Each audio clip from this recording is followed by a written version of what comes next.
Tatlong araw mula ngayon ay gaganapin na ang ikatlong State of the Nation Address ni Pangulong Marcos Jr. Dapat excited ang lahat na mapakinggan ang ulat sa bayan ng Pangulo. Excited na tulad ng pakikinig ng mga Pilipino sa kada sona ni dating Pangulong Rodrigo Duterte. Pero sabi ng dating opisyal ng Malacanang, wala nang gustong makinig sa kung anuman ang sasabihin ni BBM. At ang hindi rin daw pagdalo ni VP Sara Duterte sa SONA, patunay lang na hindi rin siya interesado dito. Narito ang aking balita. Hindi siya atin ng SONA. Ibig sabihin, hindi siya interested na marinig kung anong report ng presidente. At sa akin, yan ang pinakamalakas at pinakamagandang kontrasona. Saan ka nakakita ng kontrasona na isang salita, walang binanggit. Yung kanyang hindi pag-a-attend, yun na ang mensahe.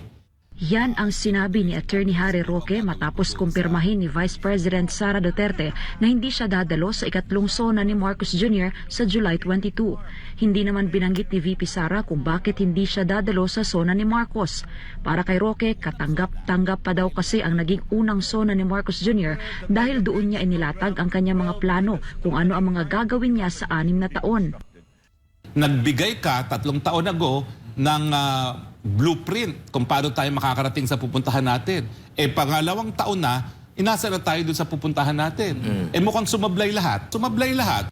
All-time high ang pagkagutom sa administrasyon ni Marcos Jr. All-time low ang piso. Ang sabi ng Moody's credit rating, we are the the worst underperforming economy. Anong babandila mo sa SONA? Ipinaliwanag naman ni Roque kung ano nga ba ang salitang designated survivor na ginamit na termino ni VP Sara matapos niyang sabihing hindi siya dadalo sa SONA. Hindi naman po totoong appointment yan.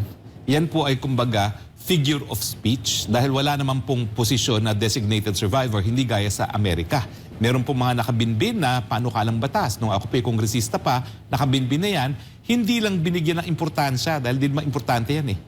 Dagdag pa niya, may ganitong klaseng patakaran daw sa Amerika na merong isang miyembro ng gabinete na hindi talaga dadalo sa SONA. Sa totoo lang po, kinakailangan ng batas yan. Bakit? Dahil sa ating line of succession po, walang ganyang designated survivor kung lahat ng mga opisyales ay mawawala. Dahil ang ating succession lamang, kung wala ng presidente, vice president. Kung walang vice president, senate president. Kung walang senate president, ang House Speaker, kung walang House Speaker, Chief Justice.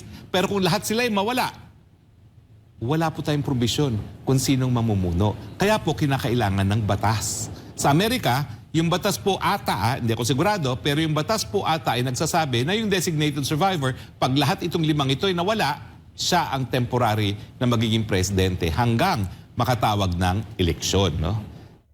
Sabi pa ni Roque, maging ang taong bayan ay pihadong hindi na rin interesadong makinig sa SONA ni Marcos Jr. Kasi nga naman, ano ba naman ang sasabihin? Anong i-report ng ating presidente sa taong bayan?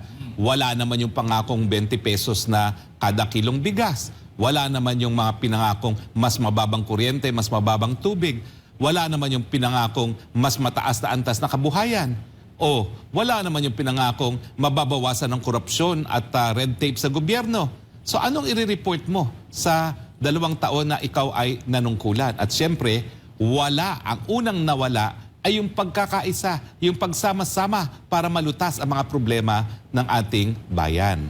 Malabo rin daw na i-report ni Marcos Jr. yung patungkol sa pinalalabas nilang biggest drug haul sa Alitagtag, Batangas na hanggang ngayon ay mistulan ng nabaon sa limot dahil hindi man lang nag-update ang pamahalaan kung may nakasuhan ba o wala. Duda rin si Roque na babanggitin ni Marcos Jr. sa kanyang SONA ang pagbaban sa mga POGO o Philippine Offshore and Gaming Operators sa bansa.